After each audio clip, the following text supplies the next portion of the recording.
Now, this morning we're going to focus on these two sectors that define both human and economic progress, healthcare and education. This conversation is not about what one side can give, but about what both sides can build. Nigeria's scale and demand meets Belgium's depth in healthcare innovation, research excellence, and digital systems. Together, that creates opportunity, not aid, but enterprise. Our goal today is to explore how cross-border collaboration can strengthen institutions, develop skills, and create a more resilient, knowledge-based economy for both regions. So I'll move over to my panel now. Good morning. Good morning. I'll give you 30 seconds to introduce yourselves, and essentially, beyond who you are, why are you here? What is the opportunity that you are bringing to this table? Good morning, everyone. My name is Dominiek, Viaene. I'm the owner and CEO of Protex Healthcare. Protex Healthcare is a company specialized in advanced wound care for diabetic foot and venous ulcer and things like that. Burn care. We are specialized in surgical improvements and in dialysis, chronic kidney disease treatment. We are here because we are working in Nigeria since 2018, of which the last 2.5 years have been very much accelerating what we are doing there, deciding to be on ground, looking mostly not only to bring in products and services, but definitely to set up cooperations, knowledge transfer, and make sure that the empowerment inside the healthcare industry comes from a mix of European and Nigerian know-how, with the goal to provide a solid base for the healthcare needs in Nigeria, which are tremendous. Thank you. My name is Idejiora-Kalu. I'm the founder and CEO of Schmidt Food and Drugs Nigeria Limited. Our area of focus is one, micronutrients, two, contract manufacturing, and third, we are also into fighting malaria as one-stop solution. So why are we here? We are here seeking partners because what we're doing is a kind of a greenfield tech with collaboration with existing Nigerian company. So we are here to find partnership, collaboration, as well as help fight children malnutrition in Nigeria. Thank you. Hi, good morning everybody. My name is Annelies Verdoolaege. I work for the international office at Ghent University, and there I coordinate the Africa platform. So that means that I'm in charge of enhancing and facilitating academic collaboration between Ghent University and partners in Africa.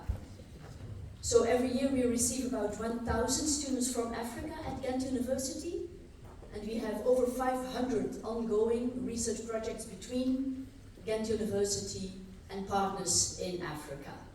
And my task, of course, is to make all of this academic expertise available to you, to non-academic stakeholders. So that's the industry, private sector, entrepreneurs, government agencies, NGOs. We make all of that expertise available to you. So that's why I'm here. Thank you. Good morning, I'm Dirk Verbeke. I'm Sales Director at TELEVIC Education. TELEVIC is a technology company specialized in communication solutions in different fields. I'm from the education department. In education, we have an AI-based and ChatGPT-based cloud assessment platform, and this we have already implemented in several countries, also in Sub-Saharan Africa, in Ghana, Kenya, working on Botswana. And the reason why we are here, because health and certification, education, training of doctors, nurses, all these assessments to see that they have understood and to measure their knowledge. So the lessons learned we want to share with you and to see where partnerships are possible with Nigeria. Thank you. Thank you very much. I've got a few questions and we'll keep it quite interactive. What very important is we've only got 20 minutes, so please do keep your answers very smart and short where possible. My first question to you, Dominiek. Digital health and technology are redefining service delivery. Where do you see the most viable opportunities for Belgium's health tech and medtech ecosystem to engage with Africa's growing digital health market? Well, I can also talk without the microphone. where do I see the most combinations? Actually, as far as my experience is in Nigeria concerned, we're still in the phase of HI instead of AI. So we're still in the phase of human intelligence and really making that as a first ground to find entrances for artificial intelligence. What is a major problem? If we look at what's going on in the healthcare sector, for me, and being there are two major problems. First of all, it's knowledge development, knowledge transfer, based on education, but also definitely on own research products, research processes, making sure there's more product development in the African market, definitely in Nigeria, with the healthcare challenges, and transforming that into faster diagnostics, because if you have faster, accurate diagnostics, it allows you to choose better therapies. You have a growing population which will be doubling in the next 25 years. If the healthcare system does not accelerate and speed up faster than the population growth, you're going to remain with a massive problem on not being able to take care of the people who are there. So, artificial intelligence, yes. More human intelligence, yes. On faster diagnostics, better and shorter and cheaper treatment therapies. That leads to longer health, actually, for the general population. That is including also the big challenges that still have to come to Nigeria, which are cancer developments, which are diabetes developments, all leading to kidney developments and further kidney developments. So the challenges are massive, but if we start today, we can still make it in time to get it done. Okay. What can we do, the people in this room today, that's still Dominiek, the people in this room, with everything you've said, you've told us what the opportunities are. What is your suggestion? What's the action we can take? We've been launching quite already a couple of messages to, it's not like that the Belgians and Europeans, the similarities between Belgians and Nigerians is very, very clear. Why do I feel at home in Nigeria? We're both survivors. The difference between the surviving in Nigeria today and the surviving in Belgium 30, 40 years ago is that the Belgians managed to create structures in the survival. The structure allows us to increase our capacity by factor 20, maybe to factor 50.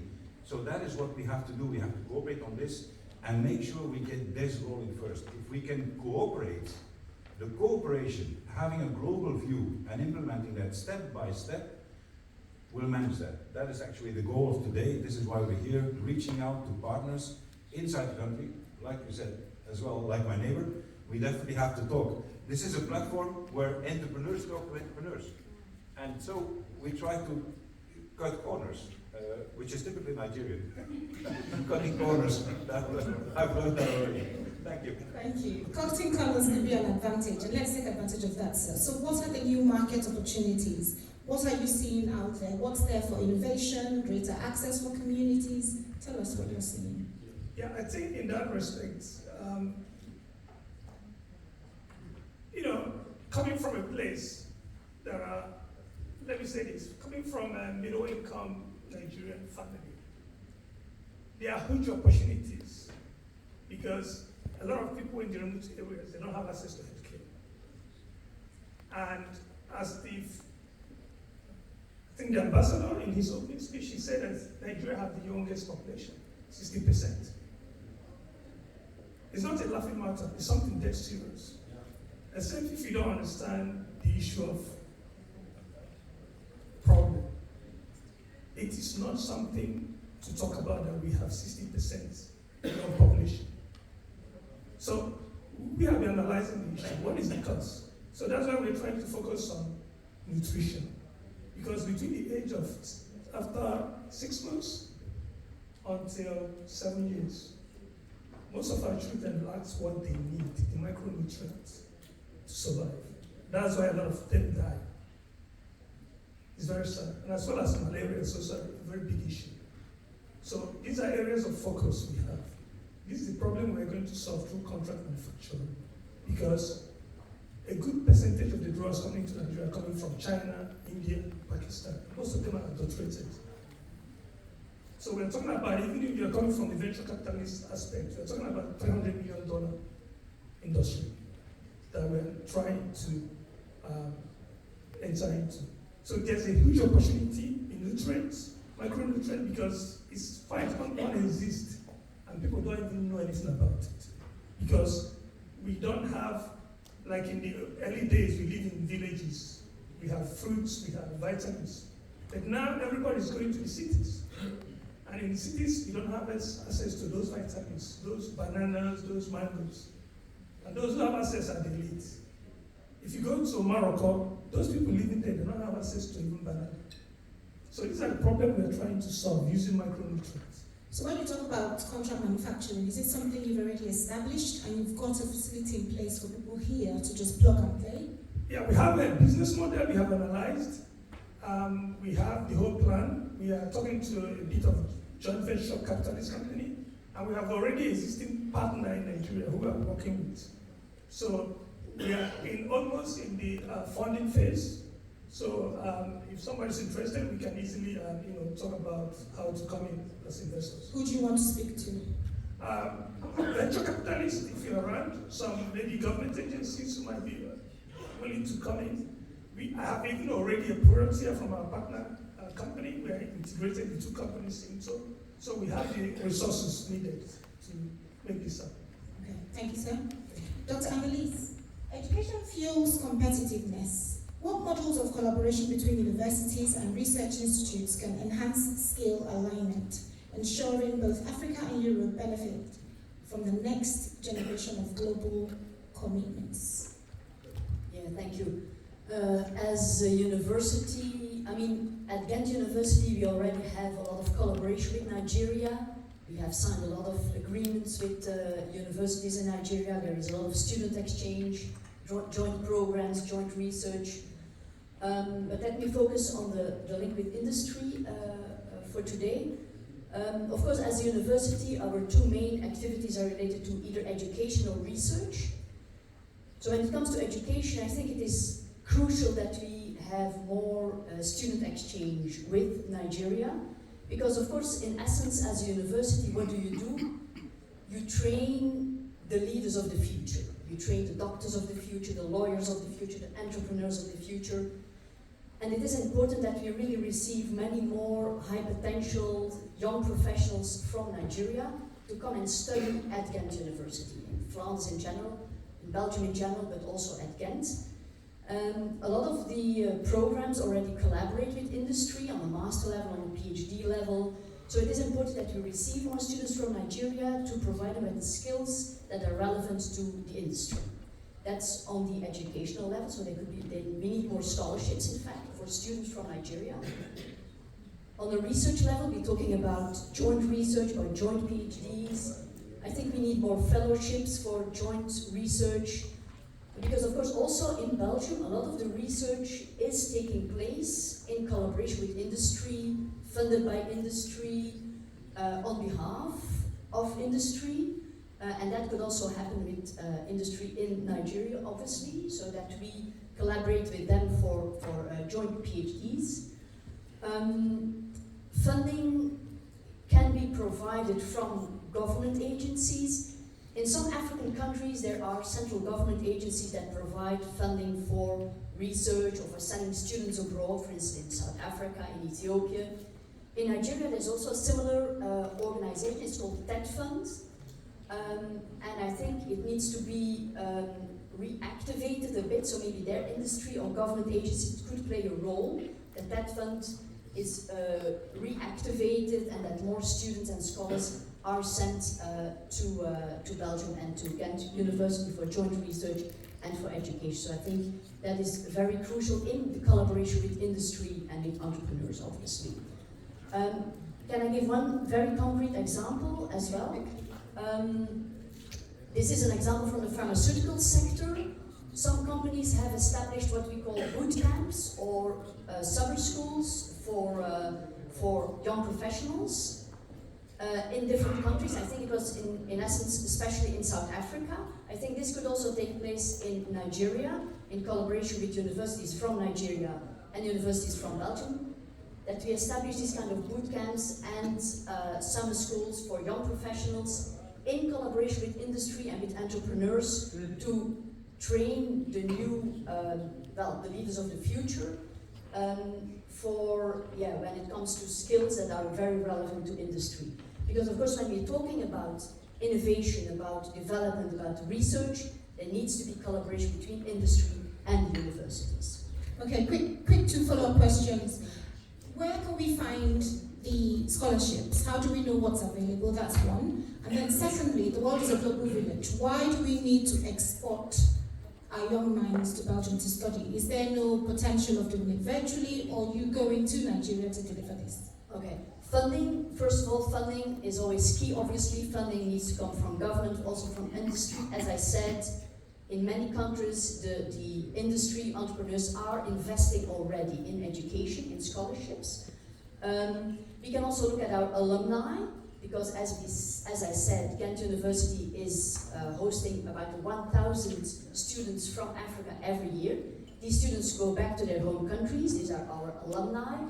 And a lot of these people end up in high-level positions, in government, in universities, and these people sometimes have money to invest in education. So we need to tap into this network of our alumni.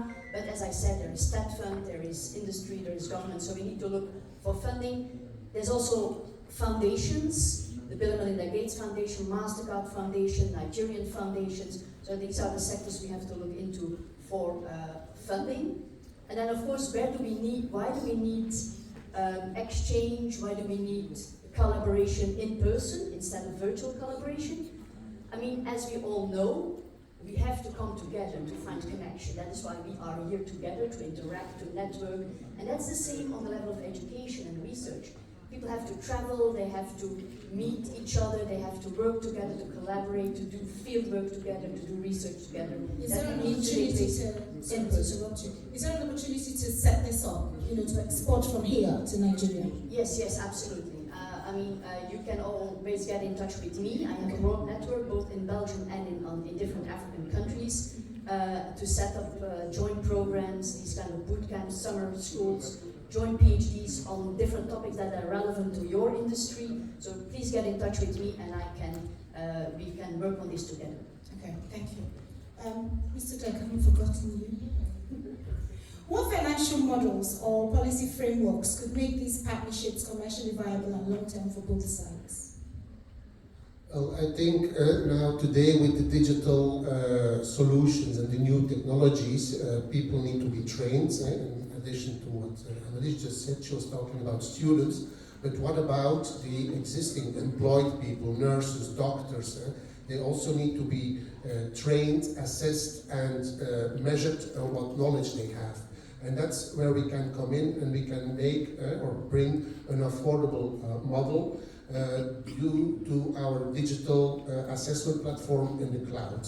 But I can already watch your question. Here we're in the cloud. What about internet connectivity? Well, these are the lessons learned, that we have a hybrid solution. Can be used online, offline, and there it's important.